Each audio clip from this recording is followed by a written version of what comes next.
This bird you see right here has evolved twice. Hello everyone, Sarthak here and you're watching Behind the Lab. And nature is weird. It can create creatures like this that are born in the dark, live in the dark, feed in the dark, reproduce in the dark and die in the dark. And also creatures like me who just like to play with their phone. Well, one of the many weird creatures of nature is this Aldabra rail. At first glance, this may not seem as any fascinating bird. It doesn't have any beautiful feathers like a peacock. It is not big and tall like the ostrich. It's just like a chicken. It looks like a chicken. It is the size of a chicken, but it is special. It is the only flightless bird in the entire Indian Ocean because we absolutely slaughtered the dodos. Well, Aldabra rail is a subspecies of white-throated rail who can fly. Our story of twice evolution starts with them. Rails have a trait that whenever there are too much of them in one place, they tend to spread. Just like how humans spread from Africa to all over the world. Well, one group of white-throated rails were flying across the seas when they found the Aldabra Island, which is a coral atoll in the northwest of the Madagascar in the Indian Ocean. When they arrived here, they got stuck here. But this island was a paradise for them because there was no natural predator on this island that would hunt and feed on these rails. As these rails laid their eggs on the ground and they had no natural predator to fly away from, they gradually lost the ability to fly and evolved into the ancient Aldabra rail around 1,38,600 years ago. But this story has a sad part. Around 1 lakh years ago, sea level rose and the Aldabra atoll got sunk in the depths of the ocean and our poor little Aldabra rails who were not able to fly got extinct.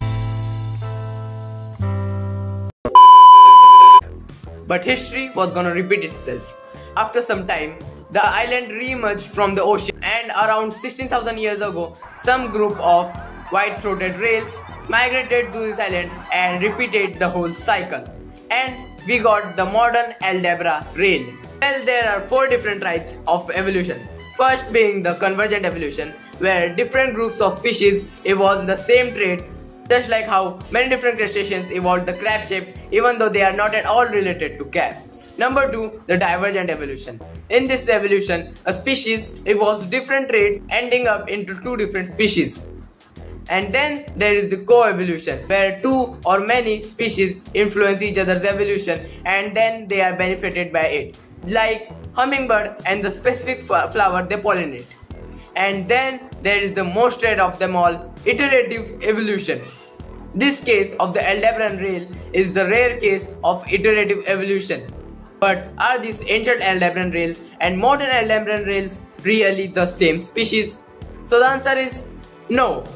They are not the similar species. For being the same species, evolution needs genetics. And the genetics of these 2 species is very different. These are 2 different species that evolved the same traits in the same condition that they were suffering in. So why is this case very important?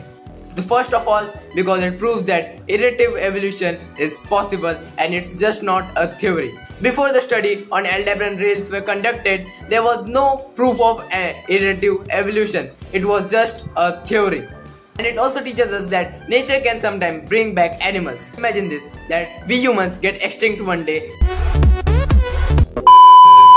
and the chimpanzees suffer the same conditions that we were suffering in our ancients and evolved to look and act like humans.